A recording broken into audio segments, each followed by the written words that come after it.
Hello friends, welcome back our channel. இன்றைக்கி என்ன டாபிக்னு பார்த்தீங்கன்னா, நிறைய பேர் கமெண்ட் செக்ஷனில் அக்கா எனக்கு பீரியட் தள்ளி போய் 35 நாட்கள் ஆகிடுச்சு, 45 நாட்கள் ஆகிடுச்சு, ஆனால் எனக்கு டெஸ்ட் பண்ணி பார்த்தா நெகட்டிவ்னு வருது, ஏன்க்கா அப்படின்னு சொல்லிட்டு கேட்குறீங்க. நான் கர்ப்பமாக இருக்கேனா இல்லையா, எனக்கு ஏன் இப்படி நடக்குது அப்படிங்கிற மாதிரி கமெண்ட் செக்ஷனில் கேட்குறீங்க. அதுக்கான வீடியோ தான் இந்த வீடியோ. இந்த வீடியோ உங்களுக்கு யூஸ்ஃபுல்லாக இருக்கும். கடைசி வரைக்கும் ஸ்கிப் பண்ணாமல் பாருங்கள். அதுக்கு முன்னாடி இந்த மாதிரி யூஸ்ஃபுல் கண்டென்ட்க்கு நம்மளோட சேனலை சப்ஸ்கிரைப் பண்ணிக்கோங்க. வாங்க வீடியோக்குள்ளே போகலாம். பொதுவாக ஒவ்வொருத்தருக்குமே பீரியட்ஸ் அப்படிங்கிறது தள்ளி போகும்போதே அவங்க முதல்ல நினைக்கிற விஷயம் நம்ம கர்ப்பமாக இருக்கோம், நம்ம ப்ரெக்னெண்ட்டாக இருக்கோம் அப்படிங்கிறது தான். ஆனால் 35 நாட்கள் ஆகியும் 45 நாட்கள் ஆகியும் நெகட்டிவ்னு வருதுன்னா அதுக்கு இந்த மாதிரியான 3 விஷயங்கள் தான் ரொம்பவே காரணமாக இருக்கும். அதை பற்றி இந்த வீடியோவில் பார்க்கலாம். வீடியோவை கடைசி வரைக்கும் ஸ்கிப் பண்ணாமல் பாருங்கள். முதல்ல இருக்கக்கூடியது என்னன்னு பார்த்தீங்கன்னா, லேட் ஓவலேஷன். உங்களுக்கு பொதுவாக ஓவலேஷன் அப்படிங்கிறது 28 சைக்கிளில் இருந்தீங்க அப்படின்னா 14வது நாட்களில் தான் நடக்கும். ஆனால் உங்களுக்கு கருமுட்டை வெடிக்கிறது கொஞ்சம் லேட்டாக நடந்திருக்கலாம். அதாவது ஏன் அப்படி நடக்கும்னு பார்த்தீங்கன்னா, நீங்கள் சில சமயம் ஸ்ட்ரெஸ் அதிகமாக இருந்திருப்பீங்க. இல்லை அப்படின்னா சாப்பாடு இல்லைன்னா அப்படின்னா தூக்கம் அப்படிங்கிறது உங்களுக்கு இல்லாமல் இருந்திருக்கணும். லேட் டைம் தூங்கியிருப்பீங்க. இந்த மாதிரிலாம் உங்களுக்கு இருக்கிறதுனால 25வது நாட்கள் கூட உங்களுக்கு ஓவலேஷன் அப்படிங்கிறது நடக்கலாம்.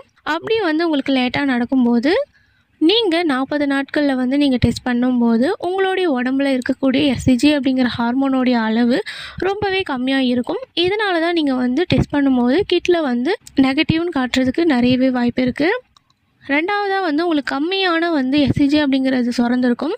அதாவது நீங்கள் ப்ரெக்னென்சி கன்ஃபார்ம் பண்ணணும் அப்படின்னா உங்களுடைய உடம்புல எஸ்சிஜி அப்படிங்கிற ஹார்மோனோடைய அளவு அதிகமாக இருக்கணும். இந்த எஸ்சிஜி அப்படிங்கிற ஹார்மோன் எல்லாருக்குமே ஒவ்வொருத்தருக்குமே ஒவ்வொரு மாதிரி சுரக்கும்.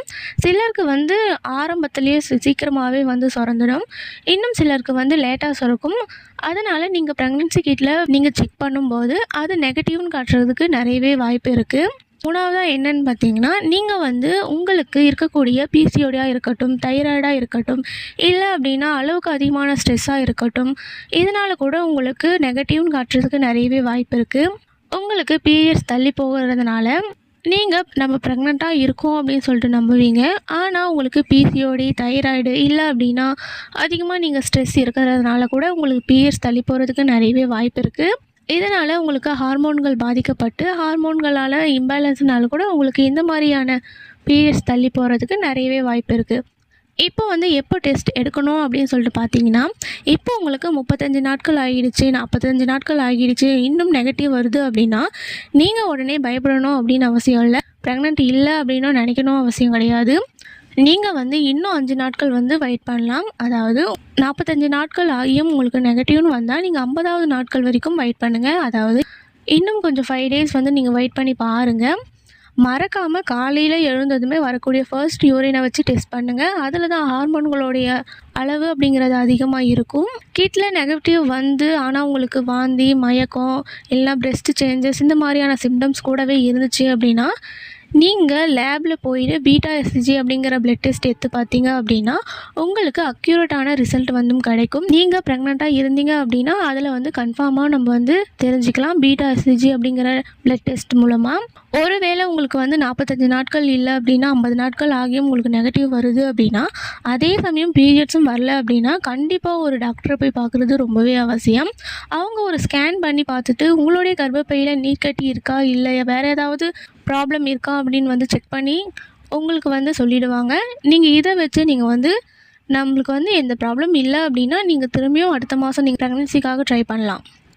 ஸோ பீரியட் தள்ளி போய் நெகட்டிவ் வந்தால் உடனே நீங்கள் இந்த மாதம் ப்ரெக்னென்ட் இல்லை அப்படின்னு சொல்லிட்டு வருத்தப்பட வேண்டிய அவசியமே இல்லை. இன்னும் சிலருக்கு 50வது நாட்களில் கூட பாசிட்டிவ் அப்படிங்கிறது வந்திருக்கு. அதனால் நீங்கள் வெயிட் பண்ணுறது ரொம்பவே அவசியம். ஆரோக்கியமான உணவுகளை சாப்பிடுங்க, ஸ்ட்ரெஸ் இல்லாமல் நிம்மதியாக இருங்க. இந்த மாதிரி நீங்கள் ஃபாலோ பண்ணாலே உங்களாலையும் சீக்கிரமாக ப்ரெக்னென்ட் ஆக முடியும்.